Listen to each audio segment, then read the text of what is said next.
Hello everyone, welcome to all of you. Welcome to the channel The English Speaks.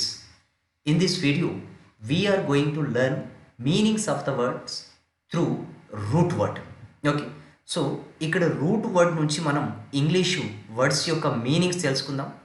So ఇక్కడ advantage ఏంటి అని అంటే ఇలా తెలుసుకోవడం వల్ల you can remember the meanings for longer time. Okay, so for longer period you can remember them. So root word నుంచి మనం ఇవి నేర్చుకోవడం. ఓకే, సో డైరెక్ట్గా మనకి ఎస్ఎస్సి ఎగ్జామ్స్లో నెంబర్ ఆఫ్ టైమ్స్ ఈ వర్డ్స్ వచ్చాయి, అవే నేను ఇక్కడ మీకు ఉంచాను. ఓకే, సో ఆ రూట్ వర్డ్, సో చూడండి, ఇంగ్లీష్లో మెయిన్గా ఇంగ్లీష్ లాంగ్వేజ్ అంతా కూడా 2 లాంగ్వేజెస్ పైన మనకి బిల్డ్ అయింది. ఓకే, సో ఒకటి గ్రీక్ లాంగ్వేజ్, ఓకే, సో ఇంకొకటి ఏంటి అని అంటే Latin. Okay, so Latin words Greek words నుంచి మనకి ఎక్కువగా ఇంగ్లీష్ లాంగ్వేజ్ అనేది వచ్చింది. ఓకే, సో ఇక్కడ రూట్ వర్డ్ ఏంటంటే చూడండి, పార్. ఓకే, సో పార్ అనేది ఒక లాటిన్ వర్డ్. ఓకే, సో పార్ అనేది ఏంటి అని అంటే ఒక లాటిన్ వర్డ్. సో ఈ లాటిన్ వర్డ్ యొక్క మీనింగ్ ఏంటి అని అంటే లాటిన్లో ఇక్కడ పార్ అని అంటే ఈక్వల్ అనే మీనింగ్. ఏంటండి? ఈక్వల్ అనే మీనింగ్.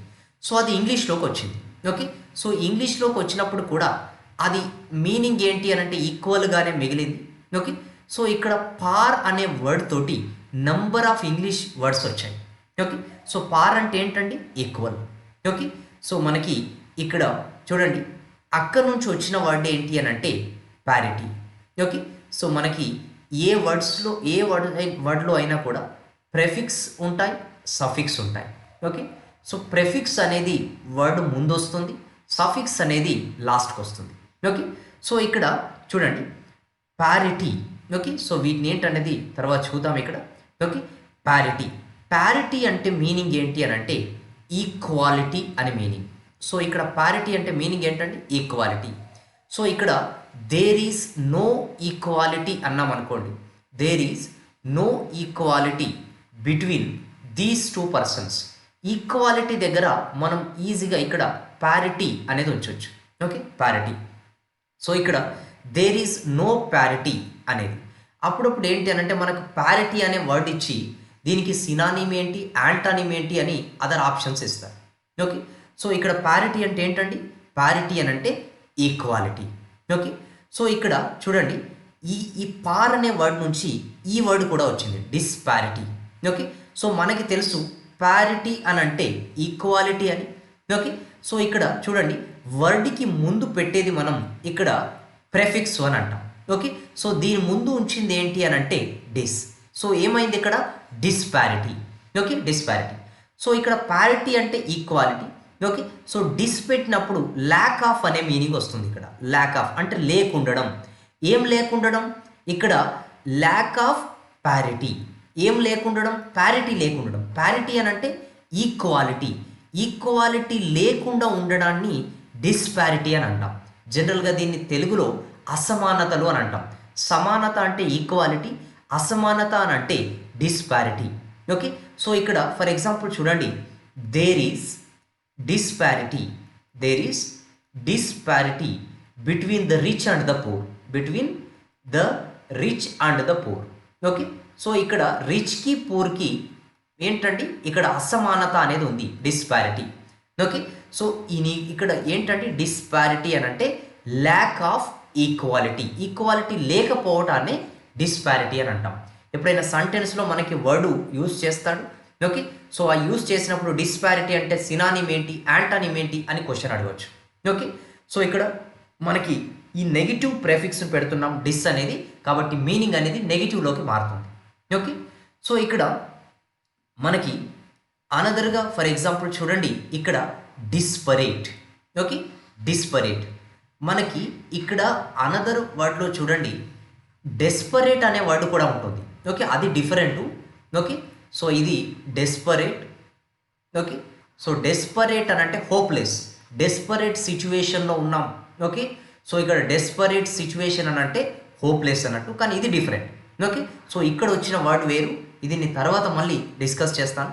సో ఇక్కడ you have to remember the meanings of the words. ఆ పాయింట్ ఆఫ్ వ్యూలోనే నేను ఇక్కడ రూట్ వర్డ్ చెప్తున్నాను మీకు.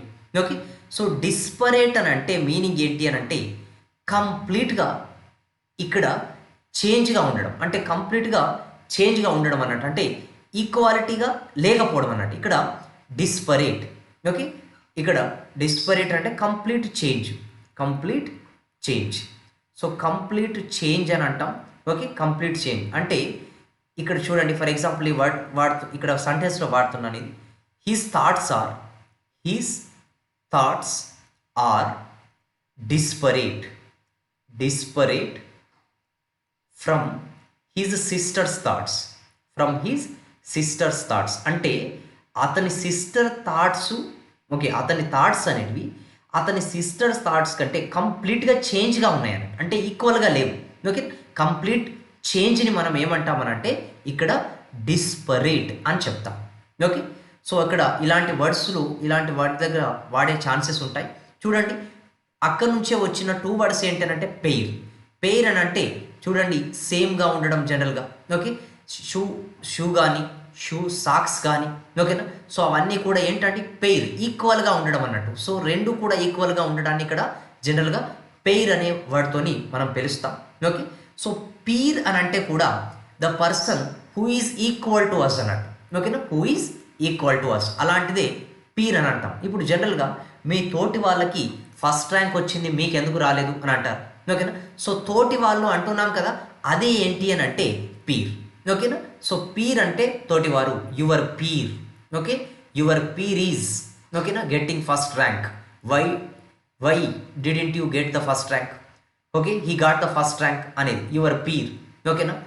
హీఈస్ మై పీర్ అంటే ఏజ్లో కానీ, ఓకేనా. సో ర్యాంకులో కానీ ఈక్వల్గా ఉండడాన్ని అలాంటి ఏంటనంటే పీర్ అనేది వస్తుంది, ఓకే.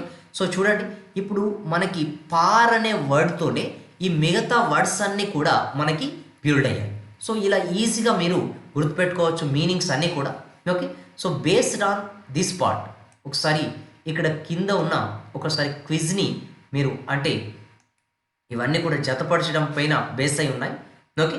సో ఒకసారి ట్రై చేయండి. అంటే ఇక్కడ ఫస్ట్ క్వశ్చన్ చూడండి, డిస్పారిటీ అని ఉంది, ఓకే. సో డిస్పారిటీకి మీనింగ్ ఎక్కడ ఉంది చూడండి. డిస్పారిటీ అని అంటే ఇన్ఈక్వాలిటీ, అంతే కదా. సో డిస్పారిటీ అని అంటే ఇన్ఈక్వాలిటీ, అంటే ఫస్ట్ ద ఆన్సర్ ఏమవుతుంది డి, ఓకే. సో ఇక్కడ ప్యారిటీ అంటే ఏంటిది, ఇక్కడ సెకండ్ క్వశ్చన్కి ఏంటి ప్యారిటీ, ఈక్వాలిటీ ఏ. ఇలా మిగతావి కూడా మీరు ఒకసారి ట్రై చేసి, okay. So type your answers in the comments section. I hope this video is very useful for you, okay. And if you find it useful, like the video, subscribe to the channel and also share this video with your friends who are preparing for competitive exams. ఎస్పెషల్గా staff selection commission ఎగ్జామ్స్లో మనకి డైరెక్ట్గా meaning అడుగుతాడు, okay. So అడిషనల్గా ఏంటంటే synonyms అడుగుతాడు, antonyms అడుగుతాడు, okay. Even banking ఎగ్జామ్స్లో కూడా ఇలాంటివి వస్తాయి. కాబట్టి మనకి ఎప్పుడైతే రూట్ వర్డ్ నుంచి ఈ వర్డ్స్ మీనింగ్స్ గుర్తుపెట్టుకుంటామో అప్పుడు మనం ఆన్సర్ చేయడం అనేది చాలా ఈజీ, ఎందుకంటే ఎక్కువ రోజులు గుర్తుండే ఛాన్సెస్ ఉంటాయి, ఓకే. సో అదర్ వర్డ్స్ కూడా రూట్ వర్డ్ నుంచి ఇంకా నెంబర్ ఆఫ్ అదర్ వర్డ్స్ ఎలా వచ్చాయి అనేది నెక్స్ట్ వీడియోస్లో డిస్కస్ చేద్దాం, ఓకే. Thank you.